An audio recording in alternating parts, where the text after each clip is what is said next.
नमस्कार, knocking-news.com में आपका स्वागत है। मैं हूं गिरिजेश वशिष्ठ। हाथरस में 121 लोगों की मौत के बाद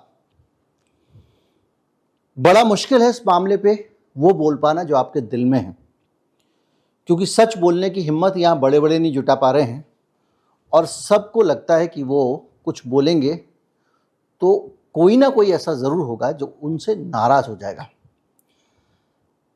याद कीजिए, आसाराम बापू के समर्थन में आज भी ट्विटर पे ट्रेंड चलते रहते हैं।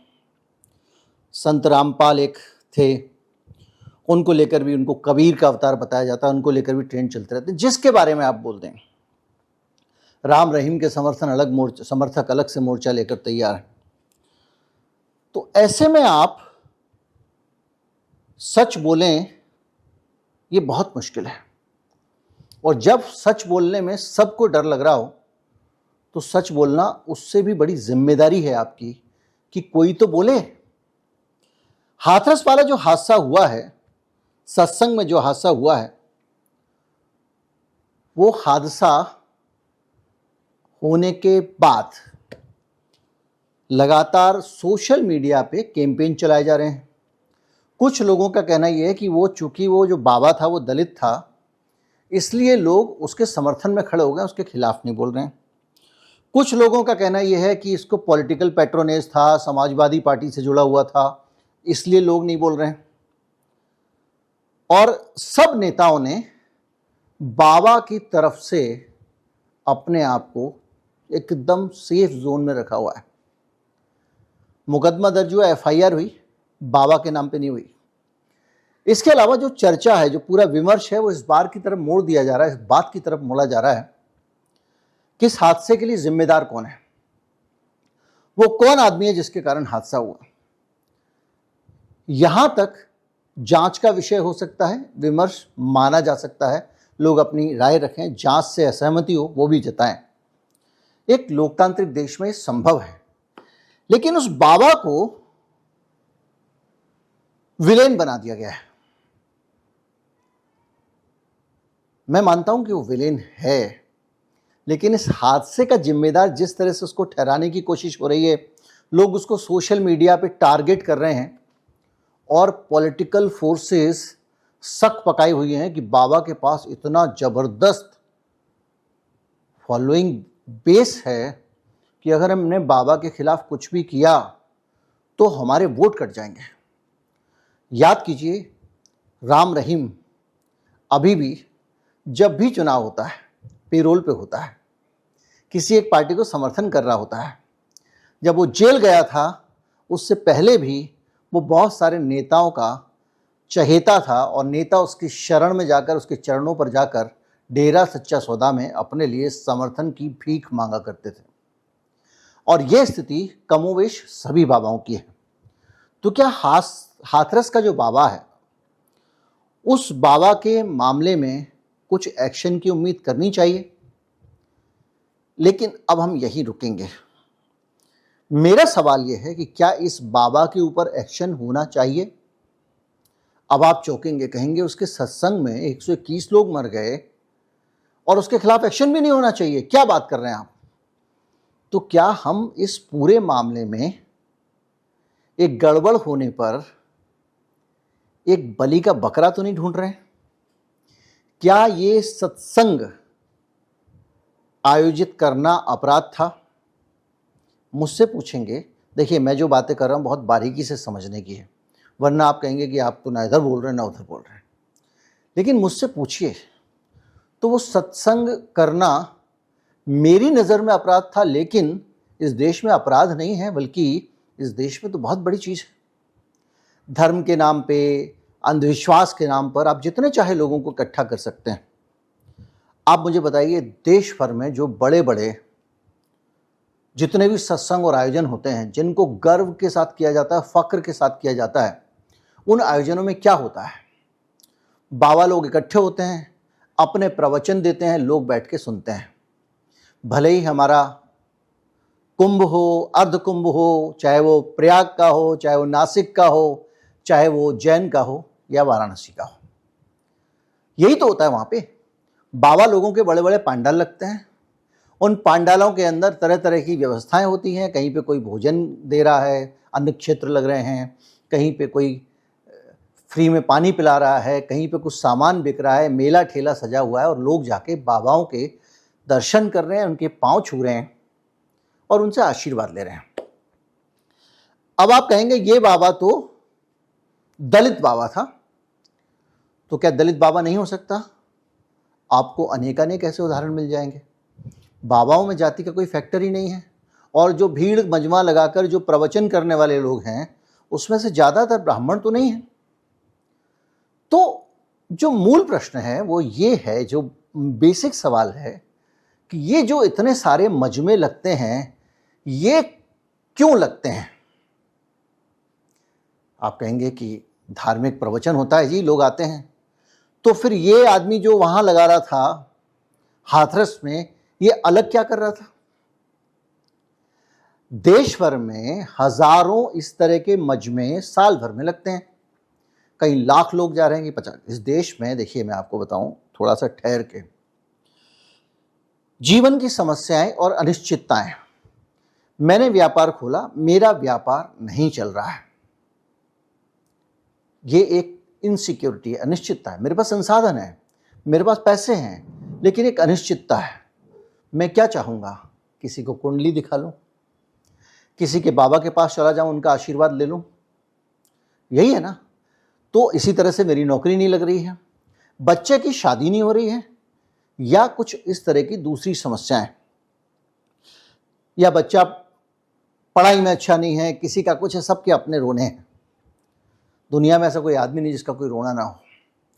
तो ये जो सब लोग हैं, ये सब लोग एक ऐसे समाधान की तलाश में रहते हैं जो थोड़ा चमत्कारिक हो, जिसमें कुछ करना ना पड़े। क्या पता 4 लोटे घुमा के उस पर कलावा लपेट के पेड़ के नीचे रख दूं तो कुछ कृपा आ जाए। क्या पता कि मेरे मुंह पे एक मौलवी फूंक मार दे, मुंह में कुछ बुदबुदाने के बाद, और मेरी समस्याएं दूर हो जाए। इस तरह की बहुत सारी चीजें अलग अलग जगहों पर हम अपने आसपास देखते हैं। तो जो हमारे समाज में वंचित तबका है, या हमारे समाज में कमजोर लोग हैं, वो लोग जो मानसिक रूप से, जिनकी जहनियत उन्हें कमजोर बनाती है, जो अपनी समस्याओं से लड़ नहीं पाते हैं।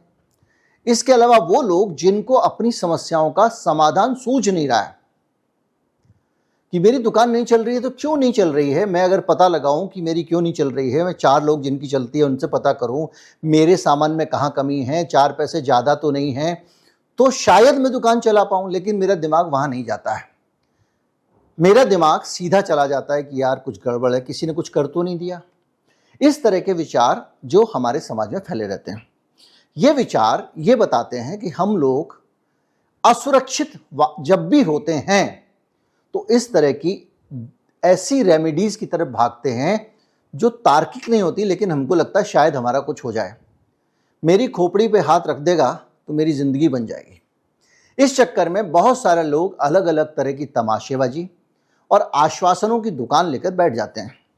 आपने देखा होगा, उछलता पटलता आ रहा है, चोट खाता आ रहा है, चल नहीं पा रहा है, व्हील चेयर पर बैठा हुआ है, एक आदमी वहाँ ईसाई मिशनरी खड़ा हुआ है, मिशनरी भी नहीं कहना चाहिए उसको, और वो माथे पे जो है ऐसे हाथ रख देता है और वो आदमी चंगा होकर चल देता है, उसको चंगाई सभा बोलते हैं। बहुत सारे लोग ये तमाशा करते हैं देश भर में जा जाके। तो ये जो सारी चीज़ें हो रही हैं उसी का एक हिस्सा है ये बाबाओं के चरण छूकर आशीर्वाद लेना और प्रवचन सुनना। बाबा का प्रवचन सुनना उतना महत्वपूर्ण नहीं होता जितना बाबा का आशीर्वाद देना होता है। और लोग बाबाओं के पास में भीड़ की भीड़ लगाकर इसलिए जाते हैं कि आयोजन हो रहा है तो हमें बाबा के दर्शन करने का मौका मिल जाएगा। तो हमारे देश में जो हमारी अपनी इनसिक्योरिटी है, हमारे जीवन में जो अनिश्चितताएं हैं, वो भय पैदा करती हैं। याद कीजिए, तुलसीदास जी लिख के गए हैं, दुख में सुमिरन सब करें, सुख में करे न कोई, जो सुख में सुमिरन करे तो दुख काय को हो। ये एक बात है कि भाई आप जब तकलीफ में होते हैं तभी भगवान के पास जाते हैं, इसमें ये फिलॉसफी है। हालांकि वो ये कहना चाह रहे हैं कि आप सुख में सुमिरन करेंगे तो दुख नहीं होगा, मैं इससे सहमत नहीं हूं, लेकिन ये फिलॉसफी है कि जब कष्ट होता है तो आप जाते हैं। अब इस कष्ट के बीच में एक आश्वस्ति देने का कारोबार बाबाओं का सारा का सारा अस्तित्व खड़ा करता है। इस बाबा ने जो किया, अब मैं साफ बोल रहा हूं, इसने ऐसा क्या गलत किया जो इस देश में दूसरे बाबा नहीं करते हैं। बाबा रामदेव योग के नाम पर लोगों का बीपी ठीक करने, लोगों का शुगर ठीक करने, लोगों का थायराइड ठीक करना और तमाम सारी स्वास्थ्य संबंधी समस्याओं को दूर करने का भरोसा ही तो बेचते रहे। और उन्होंने एक इतनी बड़ी फैन फॉलोइंग बना ली क्योंकि योग साइंटिफिक भी दिखाई देता है, और उसके साइंटिफिक होने के नाम पे आप उसके बीच में कुछ चीज़ें ऐसी भी रैप कर देते हैं जिससे वो चमत्कारी लगने लगता है। और जब ये हुआ तो बड़ी संख्या में लोग बाबा रामदेव के फॉलोअर बन गए, और जिसके पास फॉलोअर हो, पॉलिटिशियन उसके फॉलोअर बन जाते हैं। बाबा रामदेव ने अपनी इस ताकत को बहुत अच्छी तरह से इस्तेमाल किया, और आप जानते हैं कि आप बाबा रामदेव कहाँ हैं और किस स्थिति में हैं। और आप ये भी जानते हैं कि बाबा रामदेव का जो कारोबार है उसमें कितने तरह के मिलावट के, इसके उसके आरोप लगते रहे हैं, कितने मुकदमे दर्ज हुए हैं। गलत विज्ञापन देना, विज्ञापनों में झूठ बोलना, सब कुछ है, लेकिन बाबा रामदेव आज भी सीना तोड़ तान कर खड़े हुए हैं। तो ये क्या है? ये हमको ये बताता है कि हम किस तरह से हमारे बीच में इस तरह से जहां पे भी मौका लगता है आदमी जाता है। तो बाबा रामदेव जो प्रवचन करते हैं, जो कैंप लगाते हैं, और ये आदमी जो कैंप लगा रहा है, इसके बीच में इस आदमी का कसूर क्या है, कोई ये बताए। 4 दिन से बाबा का ये है, बाबा महल में रहता था, बाबा ये करता था। सोशल मीडिया और खास तौर पे गोदी मीडिया उस बाबा को विक्टिमाइज करने पे लगा हुआ है। मैं यहां पे भी आऊंगा कि बाबा की नहीं तो किसकी गलती है। विक्टिमाइज करने में लगा हुआ है, बाबा को फांसी चढ़ा दो, सारा बाबा के कारण हुआ है, बाबा दोषी है। बाबा दोषी है या नहीं है, ये समझने के लिए पहले आपको ये समझना पड़ेगा कि इस देश में भगदड़ क्या बाबा के राज्य में ही हो रही है, बाबा ने ही कराई है क्या? भारत में 79% 79% भगदड़ में मौतें धार्मिक आयोजनों के दौरान होती हैं। जो मेरे पास डाटा है वो है 2013 में international journal for disaster risk reduction जो है, उसकी एक रिपोर्ट आई थी। उसमें बताया गया था कि तीर्थ यात्राओं और धार्मिक आयोजन के कारण ही भगदड़ होती है। मैंने बताया कि जो कुंभ होते हैं उसमें बड़ी संख्या में देश भर से प्रवचन करने वाले इसी तरह के लोग आते हैं। और अगर आप पुरानी बात करें तो 2013 में प्रयाग में रेलवे स्टेशन पे, जो प्रयागराज कर दिया है आजकल, इलाहाबाद रेलवे स्टेशन पे एक भगदड़ हुई थी जिसमें 40 लोग मारे गए थे, और रेलवे अधिकारियों ने लास्ट समय पे प्लेटफॉर्म बदलने की घोषणा कर दी थी। इस चक्कर में भगदड़ हुई। बाबा टेंट लगा रहा है, अपने फॉलोअर्स को आमंत्रित कर रहा है और प्रवचन दे रहा है। जो काम हाथरस वाले ने किया वो सारे बाबा देश भर में जहां भी करते हैं वहां करते हैं। लेकिन दुर्घटना क्यों हुई? इसलिए हुई कि रेलवे ने अचानक प्लेटफॉर्म बदल दिया। ओंकारेश्वर भट्ट न्यायाधीश थे, उनकी जांच हुई, उसमें नतीजा निकला। राम नाईक को यूपी के राज्यपाल को रिपोर्ट सौंपी गई जिसमें बताया गया कि मेला शुरू होने के बाद भी 59% निर्माण कार्य और 19% सप्लाई नहीं हुई थी। 111 निर्माण कार्यों में से 81 तकनीकी जांच के बिना ही अप्रूव कर दिए गए थे। सीएजी रिपोर्ट में भी ये पाया गया, और भगदड़ के पीछे एक कारण ये अव्यवस्थाएं भी थीं। इसके 3 साल बाद भगदड़ हुई वाराणसी में। देखिए, अब हर मौके पर धार्मिक आयोजन है, बड़ी संख्या में भीड़ जमी हुई है। 2016 में 15 अक्टूबर को राजघाट गंगा पुल पर भगदड़ मची, 25 लोगों की मौत हो गई। जय गुरुदेव पंथ के अनुयायी जो है वो 2 दिवसीय सत्संग में जा रहे थे गंगा किनारे, कोई डोमरी गांव है वहाँ पर, और वहाँ पर ये घटना हुई। इसमें जांच के आदेश दिए गए 18 अक्टूबर को। अखिलेश यादव मुख्यमंत्री थे, और जांच में क्या निकला? इस मामले में क्या हुआ था, बनारस वाले में एक पंकज महाराज थे बाबा जय गुरुदेव के अनुयायी। उन्होंने 3000 लोगों के लिए परमिशन मांगी थी प्रशासन ने, और परमिशन मानने के बाद उनके खिलाफ मुकदमा भी दर्ज हुआ, लेकिन उनके खिलाफ कोई कार्रवाई नहीं हुई। ये जांच ने कंक्लूड किया। अब आते हैं एक और हादसे पर। अभी मैं बहुत तगड़े वाले जगहों पे हम जाएंगे अभी धीरे धीरे करके। राम जानकी मंदिर में भगदड़ हुई, 63 लोगों की मौत हो गई, 100 से ज़्यादा लोग घायल हो गए। मंदिर के अधूरे गेट गिरने से भगदड़ हो गई और कृपालु महाराज की पत्नी की पुण्यतिथि पर भोजन बांटा जा रहा था और कपड़े बांटा जा रहे थे। इस जांच में भी जो कृपालु महाराज का जो आयोजन हो रहा था उसके आयोजकों की कमी बताई गई कि उसकी कमी है। और इसके साथ साथ ये कुंडा पुलिस स्टेशन है प्रतापगढ़ में। इस तरह के बहुत सारे मामले हैं। लेकिन सूचनाओं का निचोड़ क्या है?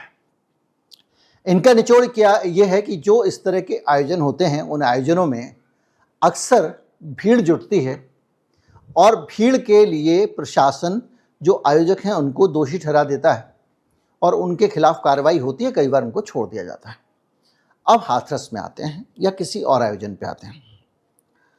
अगर एक बड़ा आयोजन हो रहा है, 80,000 लोगों के लिए हाथरस में अनुमति मांगी गई थी कि यहाँ आयोजन हो रहा है, 80,000 लोग इकट्ठा होंगे। टेंट वाले का कहना है कि 60,000 लोगों के लिए इंतजाम किया गया था टेंट का। इससे पता चलता है कि 20,000 लोगों की ज़्यादा व्यवस्था करके ये बाबा हाथरस वाला चल रहा होगा कि अगर ज़्यादा लोग भी आ जाएं तो भी परमिशन हम पहले से ले लें।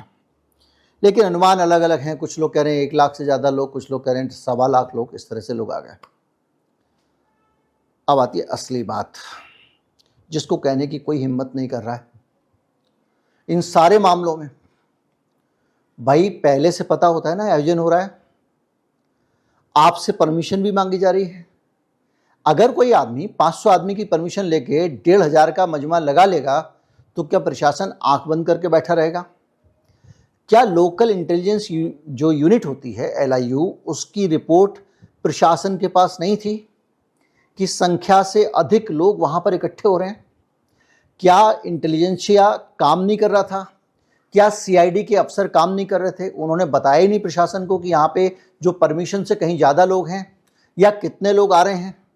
और जब वो इतनी बड़ी संख्या में लोग आ रहे थे तो प्रशासन ने उस हिसाब से क्या व्यवस्था की थी? कितने पुलिसकर्मियों की ड्यूटी लगाई गई थी? किस तरह से बैरिकेटिंग की गई थी? क्या प्रशासन ने इस भीड़ के प्रबंधन के लिए आयोजकों को कुछ निर्देश दिए थे कि भाई इतने लोग आ रहे हैं तो आपके यहाँ ये बेसिक SOPs होंगे, भीड़ को मैनेज करने के लिए आप इस तरह से बैरिकेटिंग करेंगे, यहाँ से जैसे कुंभ में होता है निकलेगा आदमी तो यहाँ से घुसेगा बल्लियों के बीच बीच से, जलेबी बनाते बनाते बनाते बनाते ताकि भगदड़ हो तो लोग एक दूसरे के ऊपर ना चढ़ें। क्या इसके लिए प्रशासन ने कोई जो न्यूनतम ज़रूरी इंतज़ाम होते हैं उसको लेकर सुनिश्चित किया था कि आयोजकों ने सही से कराओ? क्या प्रशासन की कोई जिम्मेदारी नहीं है? अगर एक जगह पे 1.5 लाख लोग इकट्ठे हो रहे हैं, वो 1.5 लाख लोगों की भीड़ कल के दिन अगर वहां पर बगावत का ऐलान कर दे, इस देश में किसी प्रकार की एक देशद्रोही कार्रवाई शुरू कर दे, ऐसी स्थिति में प्रशासन की क्या जिम्मेदारी बनती है? तो जब आपके शहर में आयोजन हो रहा है, आपसे परमिशन ली जा रही है, वहां पर आपके पास में बड़ी संख्या में जासूसी का नेटवर्क है, हर जिले में होता है, तो क्या उस नेटवर्क ने इनपुट दिए कितने लोग आए कितने नहीं आए? दिल्ली के रामलीला मैदान में एक रैली हो रही थी।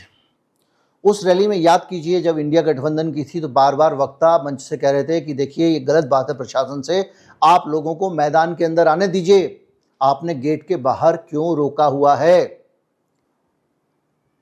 तो क्या क्षमता से अधिक भीड़ आने पर प्रशासन ने उस भीड़ को कहीं पहले दूर कहीं डाइवर्ट करने का इंतजाम किया? ये सारे प्रश्न उठते हैं और अगर ये सवालों पे आप चर्चा करने लगेंगे तो अपने आप में सारी चीजें साफ होती जाएंगी। देखिए बाबा जो कर रहा था वो वही कर रहा था जो बाबा करते हैं इस देश में। और मुझसे आप पूछेंगे तो किसी भी बाबा को इस देश में इतना ज्यादा रायता फैलाने की कोई अनुमति नहीं होनी चाहिए। धर्म निजी आस्था का विषय है, अपने घर में पूजा करो। और आज इलेक्ट्रॉनिक का और टेक्नोलॉजी का ज़माना है, आप अपने टीवी पर बाबा जी का प्रवचन सुन लो, वहाँ जाके भीड़ लगाने की कोई ज़रूरत नहीं। प्रशासन को 100-200 आदमी से ज़्यादा की परमिशन देनी नहीं चाहिए। कोई इससे धर्म की हानि नहीं हो जाएगी, कोई किसी का हिंदू मुस्लिम सिख ईसाई धर्म खतरे में नहीं पड़ेगा। अगर यही घटना किसी इज्तिमा में हुई होती, आप कल्पना कर सकते थे सोशल मीडिया पे क्या हो रहा होता, सरकार के लोग क्या कर रहे होते, प्रशासन क्या कर रहा होता, हम सब जानते हैं। तो ये जो चीज़ें देख रहे हैं आप, इसका मतलब सीधा सीधा ये है कि जो आप बाबा को दोषी ठहरा रहे हो, बाबा ने तो अपना वही किया जो सारे बाबा करते हैं। आप मुझसे पूछें, बाबा को ये बाबाओं को ये करने की इजाज़त नहीं होनी चाहिए, लेकिन ये नहीं होनी चाहिए तो किसी भी बाबा को नहीं होनी चाहिए। तो बाबा ने जो किया वो तो वही किया जो बाबा करते हैं। आज अचानक आपके अंदर का जो है वो अंधविश्वास विरोधी आदमी जाग जाए और इस बाबा को लपेटने लग जाए। कई लोगों के अंदर का सवर्ण जाग गया, वो कह रहे हैं दलित बाबा था इसलिए कार्रवाई नहीं हो रही है, किसी का कुछ हो रहा है। लेकिन एक कॉमन सेंस की बात यह है कि इस देश में इस तरह के आयोजन जो कि अनावश्यक हैं, उनका आयोजन क्यों? और अगर आप ये मानते हैं कि देश में सभी व्यक्तियों को अपना जीवन अपने तरीके से जीने का अधिकार है, आप अपना, अगर कि आपकी किसी में धार्मिक आस्था है, कुछ है, आप सुनने जाना चाहते हैं तो आपको अधिकार है, आयोजन करने का उनको भी अधिकार है। आयोजन करने के लिए प्रशासन से परमिशन लेनी होती है, वो आपने उसको दे दी है। उसके बाद क्या प्रशासन की कोई जिम्मेदारी नहीं है?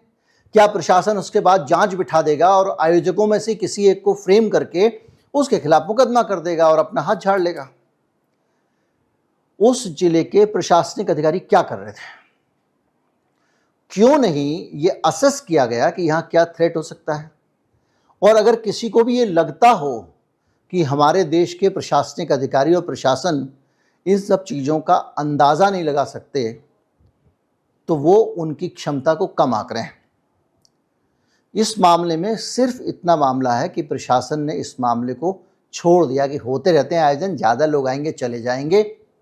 अगर हमने डिस्टर्ब किया तो पॉलिटिकल रिपरकशंस हो सकते हैं, नेता लोग फ़ोन कर देंगे, सत्ताधारी पार्टी के लिए समस्याएं खड़ी हो जाएगी, लोग उसके खिलाफ हो जाएंगे।